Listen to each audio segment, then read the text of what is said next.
In 1849, 100,000 people dropped everything and rushed to California to claw gold out of the ground. Most of them found nothing. But here's what almost nobody realizes today. The most valuable gold on Earth is not in the ground anymore. It is buried inside you, in a place you would never think to dig. And there is a force right now making that gold more valuable by the day, while quietly making almost everyone else's skills less valuable.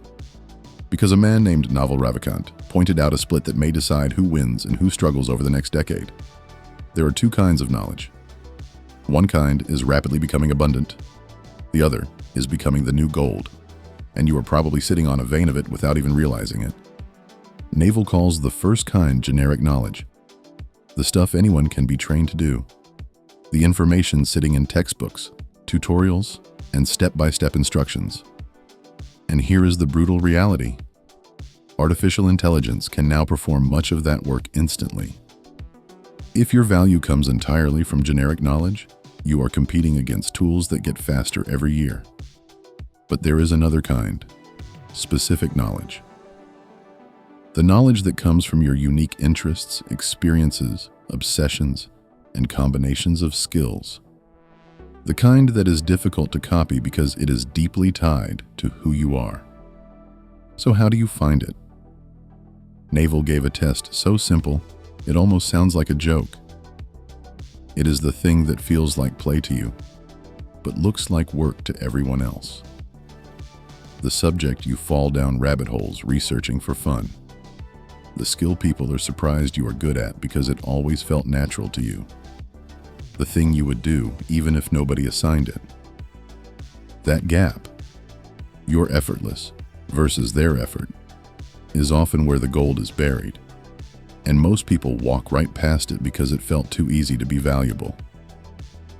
Now here is how you turn that gold into something no one can compete with. You do not need to be the best in the world at one thing. That is incredibly rare. Instead, you stack a few things you are good at. The cartoonist Scott Adams was not the funniest person alive. He was not the greatest artist. And he was not the world's best business thinker.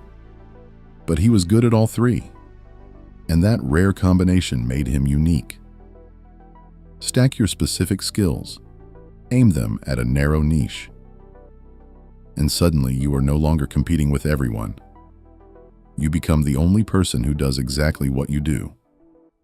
There are riches in niches. And maybe you are thinking, my weird little obsession is not valuable. Nobody would pay for that. That thought is exactly why so many people sit on a gold mine without ever digging. Because here's what they miss. The narrower and more unusual your specific knowledge is, the less competition you often have, and the more valuable it becomes to the people who need it. The internet is so large that even highly specialized interests have communities built around them. Unlike generic skills, specific knowledge compounds over time. And unlike many routine tasks, it becomes harder, not easier to replace. Because it is built out of you. The gold rush of 1849 made a few people rich and disappointed almost everyone else. This new gold rush is different. The gold is not scarce, and it is not out there. It is already in you. The only question is whether you will dig for it. They crossed an entire continent in 1849 to search for gold in the dirt. You do not have to cross anything. The most valuable thing you will ever own is the obsession that feels like play to you and work to everyone else. Stop ignoring it. Start mining.